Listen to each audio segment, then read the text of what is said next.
Bonjour, aujourd'hui avec Pierre Péan, 1830, les véritables causes de la conquête de l'Algérie. L'existence du trésor d'Alger est un fait notoire. Alger sera prise, et avec cette ville, les richesses qu'elle renferme. Général de Bourmont, commandant en chef de l'expédition d'Alger en 1830. Le 14 juin 1830, les 37 000 hommes du général de Bourmont débarquaient donc sur les plages de Sidi Ferruche, à 27 km à l'ouest d'Alger. Ils venaient, croyaient-ils, défendre l'honneur de la France et libérer les Arabes de l'occupation turque, mais sans savoir encore qu'ils écrivaient ce jour-là la première page d'une longue histoire, les 130 ans de présence française en Algérie.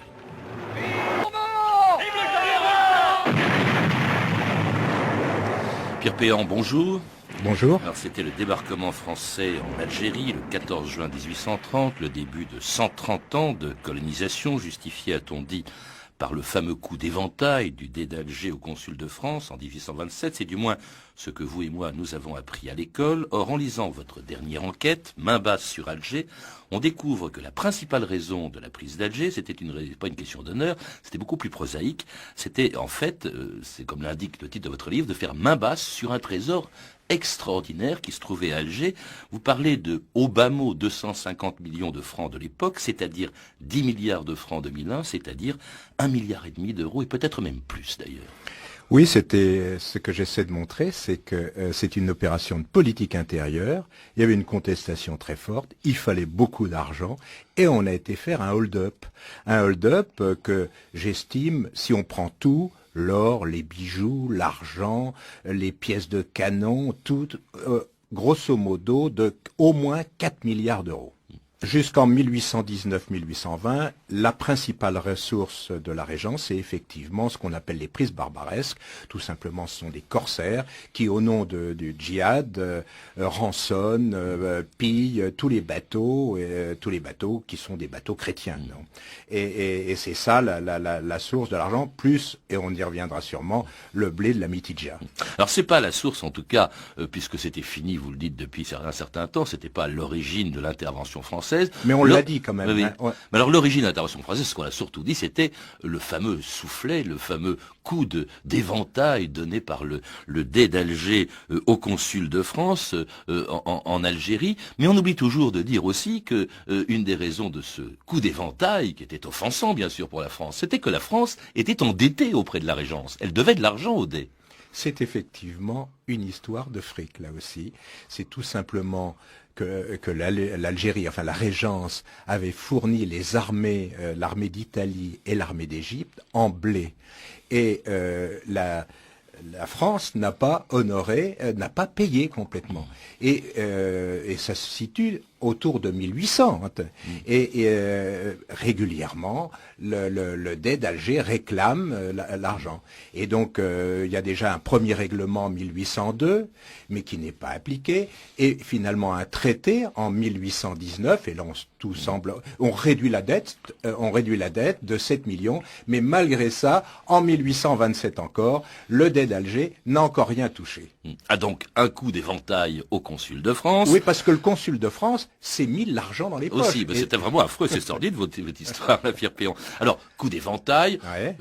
Pour venger son honneur, dit-on, on décrète un blocus d'Alger, la France bloque le port d'Alger, puis comme ça suffit pas, il y a une expédition qui va se préparer, aussi pour des raisons politiques. Vous évoquez la politique intérieure, Pierre Péan, c'est vrai qu'à l'époque, peut-être que Charles X a eu envie de redorer un peu son blason, parce que sa monarchie, son système monarchique, est très contesté par une opposition qui fait des progrès.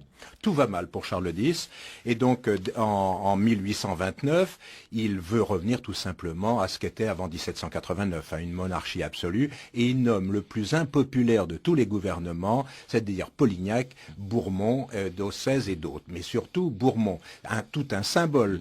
On y reviendra, Pierre Péan, mais vous dites aussi que comme des élections sont prévues, cet argent du trésor d'Alger lui aurait servi à corrompre les électeurs. C'est ce qui est prévu. Il y a des élections qui sont sont prévues, je crois, le 28 juin ou le 23 juin et le 3 juillet 1830. Toute la conception de l'opération est faite en fonction des élections.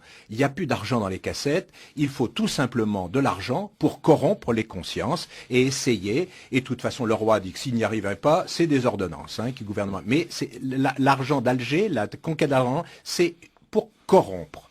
Et c'est la raison pour laquelle, quelques jours, même un mois avant ces élections, eh bien, la flotte française quitte Toulon au mois de juin, et les 37 000 hommes du général de Bourmont débarquent donc le 14 juin à Sidi-Ferruche, où Bourmont installe son état-major. Messieurs, il faut enfoncer les lignes ennemies, prendre Staweli et marcher sur Alger. Donc il part effectivement avec son argent personnel, mais l'essentiel de l'argent est dans les caves, sous le divan. Le divan, il faut rappeler ce que c'est. C'est là où il siège, c'est là où à la Casbah. À la Casbah où il exerce son pouvoir. Et là, il y a des caveaux énorme, et cet argent-là, il n'en a pas la maîtrise. En fait, c'est le trésor, comme il y a le trésor de France, comme il y a le trésor d'Angleterre, c'est donc le trésor de la Régence. Et donc c'est ça qui va être que les Français cherchent. Ils en connaissent l'existence, ils en connaissent grosso modo le montant.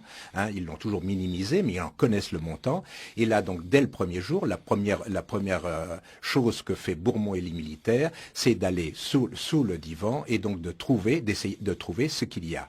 Et donc cet argent, c'est énorme. C'est déjà grosso modo 62 tonnes d'or et 241 tonnes d'argent, plus les bijoux, les pierreries, les diamants. Or, si on revient sur les livres d'histoire, aujourd'hui, on dit qu'il y a eu 50 millions de l'époque qui sont arrivés vers le trésor français. La réalité, c'est qu'il y avait dans le trésor, au minimum, le trésor proprement dit, au minimum 5 fois plus. Mais alors c'est là où votre enquête a été difficile, c'est parce qu'en fait on ne sait pas très bien ce qui s'est passé. Bourmont nomme une commission des finances le premier jour, à laquelle on doit remettre en principe les clés du trésor. Elle est chargée d'estimer ce trésor. Il y a 3 commissaires qui d'ailleurs vont s'en mettre plein les poches, mais ça n'empêche pas dès le premier jour le pillage. On ne sait pas très bien ce que ça devient, qui vole qui vole quoi, qui met dans ses poches ce trésor, Pierre Péan. Alors, déjà, la rumeur arrive très rapidement à Paris. C'est un des généraux qui s'appelle Loverdo, qui écrit d'abord à sa femme, puis qui écrit à Polignac, comme quoi il y a des choses abominables qui sont en train de sont en train de se passer.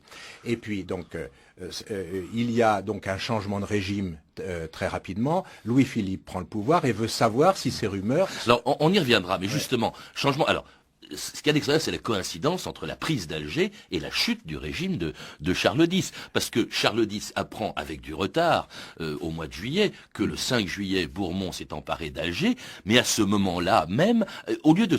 il cherche à se servir de cette victoire, d'abord, pour redorer son blason, c'est ce que vous disiez, mais en même temps, tout le monde s'en fout complètement à Paris de ce qui se passe à Alger. On s'en est toujours foutu. Je veux dire, la prise d'Alger, il faut bien s'imaginer qu'il y a une grave crise politique, et on peut parler d'Alger comme on veut. Ce qui intéresse, c'est ce qui se passe à Paris, ce qui se passe en France. Donc, pour revenir au trésor, donc il ne servira effectivement à rien, même si, puisque l'objet c'était donc de corrompre, cet argent ne servira pas à corrompre, puisque au fond, très rapidement, compte tenu des délais de communication, très rapidement, quand on sait, il est évidemment déjà trop tard. Ah, effectivement, le 27 juillet commence la première des 3 glorieuses, les 3 jours pendant lesquels Charles X est renversé. On a un trésor avec moi, ce qui est vrai, mais vous ne le verrez pas. Alors ce trésor d'Alger, finalement, qu'est-ce qu'il est devenu? Avant de parler de votre enquête, Pierre Péan, vous citez vous-même 2 personnages qui ont recherché l'endroit dans quelle poche était passé cet énorme trésor. D'abord un personnage un peu douteux qui s'appelle Flandin. Donc Flandin... ça c'est à l'époque. Alors il y a Clausel est nommé donc en remplaçant de Bourmont, et immédiatement crée une commission d'enquête pour savoir, en fait, pour vérifier les rumeurs. Où est passé cet argent? Est-ce qu'il y en avait beaucoup plus? Il nomme une commission d'enquête et un rapporteur qui s'appelle Flandin, qui pour être clair, est un emmerdeur. Hein. Mais c'est vraiment le plus efficace. Il se met au travail et trouve tout de suite, effectivement, des traces que l'argent, l'or et l'argent qu'il y avait dans la Casbah étaient beaucoup plus importants que ce qu'on dit à Paris. Et il en trouve les traces, il trouve que des militaires ont transporté beaucoup de caisses d'or, non vers le port, mais vers les collines. Hein, il trouve plein d'éléments. Mais il n'a pas le temps d'aller jusqu'au bout, parce que tout simplement, au bout d'une dizaine de jours, la commission d'enquête est arrêtée. Mais ce Flandin, qui est un tenace, qui est un coriace, qui est un personnage bizarre, plus ou moins maître chanteur aussi, n'arrêtera jamais, lui, d'enquêter et voudra que la vérité éclate. Et pendant 22 ans, hein, il va emmerder tout le monde, tous les gouvernements.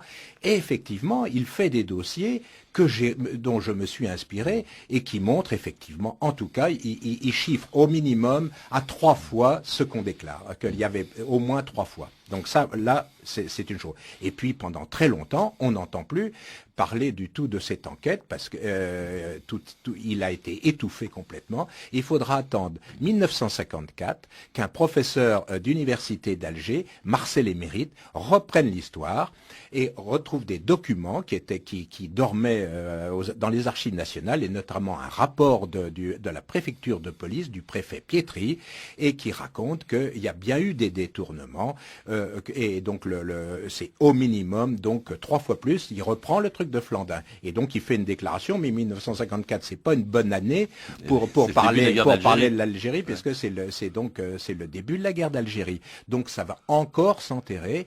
Et lui était, il faut le rappeler, pour l'indépendance de l'Algérie. Et il était pour l'indépendance d'Algérie. Enfin, mal vu par ses collègues d'Alger. Mal vu par tout le monde, oui. Alors, vous avez repris en quelque sorte la succession d'Emery, et j'aimerais savoir quelles sont vos conclusions. La moitié de votre livre, c'est là-dessus, au fond, où est passé cet argent. Alors, je voudrais qu'on prenne un par un ceux qui en ont bénéficié. D'abord, vous dites l'État français, ce qui peut paraître naturel. Alors, je précise donc juste avant que j'ai trouvé des nouvelles sources, toutes nouvelles sources, et notamment en Angleterre, par le fameux consul Saint John, le consul d'Angleterre, qui était l'ami du Et donc là, j'ai trouvé énormément de dossiers, puis d'autres. Alors, quels sont ceux qui en ont bénéficié? D'abord, les militaires, hein, pour des raisons strictement personnelles. Hein. Je pense à Denier, qui avait des dettes énormes avant de partir en Algérie, qui non seulement les a remboursées, mais s'est financé un hôtel particulier, un train de vie absolument incroyable. Donc, voilà, il y a un certain nombre de militaires qui s'en sont mis dans les poches comme ça. Hein. Et puis, il y a Bourmont, justement parmi eux. Bourmont fait partie de cela, mais dans ce que moi j'ai trouvé, Bourmont s'est servi pour des raisons politiques. C'est-à-dire qu'il y avait été pour des raisons politiques, pour la défense de Charles X, eh bien, il va se servir de cet argent pour monter les conspirations en 1832 pour faire tomber Louis-Philippe. Et ça, j'ai trouvé la trace de l'or qui venait d'Alger. Ça, c'est le deuxième. Le troisième personnage... Pour financer aussi, dites-vous, pour ce qui concerne Bourmont, plus tard, en 1834, une conspiration en Espagne, la conspiration carliste. Mais celle-là, elle est une conspiration carliste, mais l'essentiel de l'argent que j'ai pu trouver au niveau du financement politique, c'était 1832, donc la révolte dite de la duchesse de Berry. Ensuite, il y a Louis-Philippe, hein, qui vient d'arriver au pouvoir. Qui vient d'arriver au pouvoir et qui s'en est pris probablement la plus grosse partie. Hein, probablement, donc, 2 fois ce qui est arrivé officiellement dans le trésor de la France. Et pourquoi? Pour des raisons politiques? Tout simplement pour sa poche, hein, pour ses poches. Enfin, il y a aussi plein de gens, enfin, qui ont fait du commerce, etc. Mais le quatrième pôle, c'est surtout la maison Cellière, qui a gagné beaucoup d'argent de cette affaire. La première partie, c'est tout à fait normal, puisqu'ils ont fait un contrat de gré à gré avec le ministère de la Guerre, ont tout à fait bien honoré leur contrat. Ils ont été payés pour avoir transporté mais leur position était absolument extraordinaire, c'est-à-dire qu'ils avaient 357 bateaux privés à eux. Donc si les gens voulaient piquer de l'argent, il fallait bien qu'ils transportent. Hein. Et par qui transporter? Par ces bateaux. Donc avec ces bateaux, il fallait payer des commissions. Donc donc ils ont pour le blanchiment, pour le transport, il y avait la maison cellière. Mais aussi ils étaient banquiers parce que c'était une maison banque. Donc ils ont échangé de l'or pris par les militaires, par les uns, par les autres contre des lettres de change. Il est plus facile d'arriver dans un port avec une lettre de change qu'avec des valises pleines d'or. Donc troisième raison, ils étaient aussi en position de monopole pour acheter tout ce qui a été piqué parce qu'il y a eu l'or, l'argent, mais il y a aussi les canons, les marchandises et tout. Et donc ils ont eu toute cette activité de blanchiment, comme on dit aujourd'hui, eh bien ils ont pu le faire et donc ils ont gagné beaucoup d'argent. Ce qui est marrant, Pierre Péan, c'est que vous avez été voir évidemment les descendants de tous ces gens-là, notamment le baron Cellière. Oui. Alors il vous a accueilli, je crois, très gentiment. Tout à fait gentiment, et même en partant, il m'a dit si vous trouvez des traces du trésor, ne vous me faites signe. Pourquoi? Mais cela dit, ces gens ont fait fortune, au fond, grâce à cette conquête de l'Algérie. Il y a beaucoup de gens qui ont fait fortune. Je considère que la maison Cellière est à l'origine donc c'est la conquête d'Alger, le développement, l'éclatement de sa fortune. Mais il y a aussi, je pense que le pourboire à celui qui concrètement était sur le terrain était un certain Adolphe Schneider en paiement de ça, et c'était les forges du Creusot qui ont été financées par la maison Cellière. Donc c'est-à-dire par la régence d'Alger, par le Dey, par le Trésor. L'évolution de la sidérurgie française a été largement financée par l'or d'Alger. Pierre Péan, c'est quand même extraordinaire parce que ça, très franchement, j'en ai jamais entendu parler. Moi, c'était toujours le fameux soufflet qui a existé aussi. Il existait. Les intérêts de. C'est vraiment le dernier tabou au fond sur la guerre d'Algérie. On dit toujours qu'il y a des tabous. Or aujourd'hui, on parle quand même, on sait pratiquement tout, beaucoup de choses sur la guerre, sur la torture, mais sur ce qui s'est passé à l'origine, on n'en sait rien. Ce fameux trésor, moi, c'est la première fois que j'en entends parler, Pierre Péan. C'est le dernier tabou. Je crois que le tabou était dû tout simplement au fait que le dire pendant plus de 100 ans, c'était tout simplement ternir l'armée française et le discours ambiant qui était l'œuvre de civilisation de la France. Et faire un hold-up et la civilisation, c'est pas tout à fait conciliable. Et je pense que c'est ça la vraie raison. Et puis je ne sais pas pour quelle raison les chercheurs, les historiens n'ont pas été voir dans certaines sources qui sont totalement accessibles, notamment celle de Londres. Merci Pierre Péan. Main basse sur Alger, enquête sur un pillage, c'est le titre de votre livre